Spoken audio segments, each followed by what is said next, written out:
কথা শুনে বিশ্বনবী বললেন, ঠিক আছে উমাইর, জান্নাতে ঢোকার জন্যই, জান্নাতের অধিবাসী হওয়ার জন্য যেহেতু তোমার এত আকাঙ্ক্ষা, আমি বলে দিলাম আনতা মিন আহলিহা, তুমি আল্লাহর ওই জান্নাতের অধিবাসী হবা।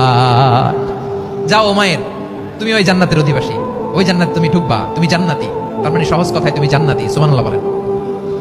যখনই বিশ্বনবী বললেন জান্নাতি, সাইয়েদনা উমর রাদিয়াল্লাহু তাআলা আনহু খেজুর খাচ্ছিলেন আর মনে মনে ভাবে, বিশ্বনবী যখন ওয়ারেন্টি দিয়েছে, বিশ্বনবী যখন গ্যারান্টি দিয়েছে আমি জান্নাতে যাব, তাহলে হাতে তো এখনো 3টা খেজুর বাকি। এই 3টা খেজুর যদি খাই তাহলে জান্নাতে ঢুকতে দেরি হয়ে যাবে। সুবহানাল্লাহ পড়েন। হাতে কয়টা খেজুর? 3টা খেজুর। বিশ্বনবী বললেন, উমাইর আনতা মিন আহলিহা, তুমি ওই জান্নাতের অধিবাসী, তুমি জান্নাতি। উমাইর চিন্তা করলেন, আমি জান্নাতি, নবীর মুখ দিয়ে যখন বের হইছে ওই জান্নাতে তো আমার ঢুকতেই হবে, কিন্তু হাতে 3টা খেজুর খেয়ে যদি জিহাদের ময়দানে যায় তাহলে জান্নাতে যেতে তো দেরি হয়ে যাবে।